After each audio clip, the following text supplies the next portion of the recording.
Hello મારા ભાઈ, આપણે આપણા વિડીયોમાં પાછા આવી ગયા અને આજે તો આપણી તબિયત સારી નહીં, પણ વિડીયો બનાવવો સારો લાગ્યો કેમ કે અત્યારે વાતાવરણ બહુ ખરાબ ચાલી રહ્યું છે. કેમ કે વાતાવરણના ચેન્જીસના લીધે આપણે શરીરને સાચવવું બહુ જરૂરી છે.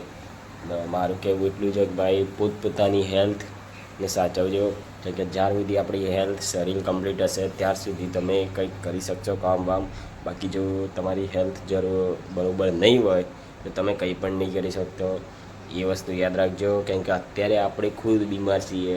હું પોતે બીમાર હું તો પણ વિડીયો બનાવું, પણ વસ્તુ એ ભાઈ કે હું મારા દ્વારા બીજાને એલર્ટ કરું કે ભાઈ આ એવી વસ્તુઓ જે શરદી ખાંસી એવી વસ્તુઓ જે નોર્મલ પણ નોર્મલ અત્યારે નથી. અત્યારે તો બહુ બીમારી એના લીધે જ ચાલી રહી છે. કેમ કે એનાથી માણસ વીકનેસ આવી ગયા પછી બીજો કોઈ વાયરસ આપણા અંદર એન્ટર થઈ શકે. એટલા માટે કહું કે સાવચેતી રાખો કે કોઈને શરદી થયેલી હોય તો એના પાસે ના જાઓ.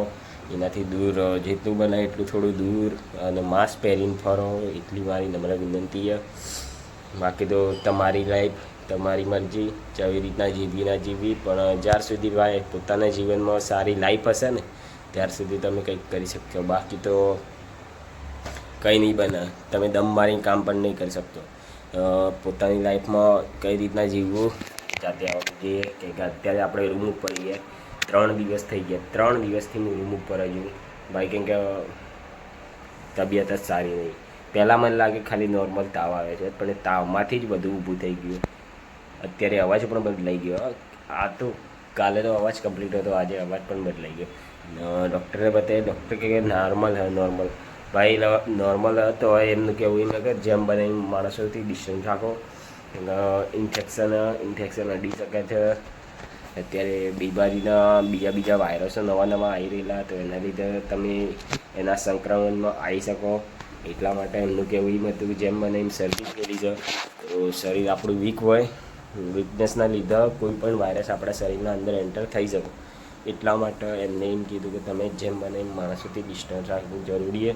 તો આપણે 3 દિવસની ભાઈ લગાતાર છુટ્ટી જ લીધી છે. ચંગ રજા લેવાથી જ આપણે રૂમ ઉપર હોય તો આપણી હેલ્થને જાતે સાચવી શકીએ ભાઈ શું ખાવું શું નહીં.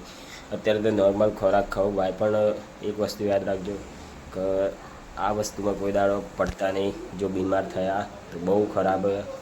કેમ કે મને તો અનુભવ થઈ ગયો ભાઈ કે આજ પછી બીમારીવાળું બહુ કાઠું કામ. પહેલી વાર થયો પણ એવું બીમાર થયો ભાઈ કે કંઈક ખાવા બેસીએ તો ખાવાના કોઈ પસંદ ના તમારે કંઈ પસંદ ના આવે એવું વસ્તુ.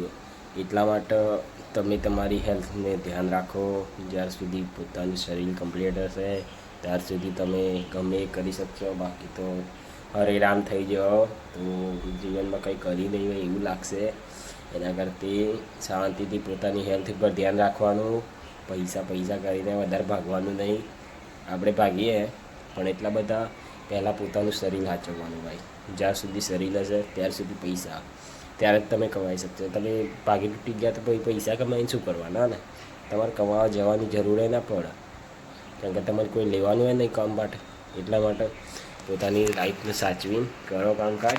બાકી તો અત્યારે આપણે રૂમ ઉપર જઈએ, રૂમ ઉપર ઊભા રહીને વિડીયો બનાવો. પાછળનું કન્ડિશન જોઈ લો. રૂમ ઉપર જ છું.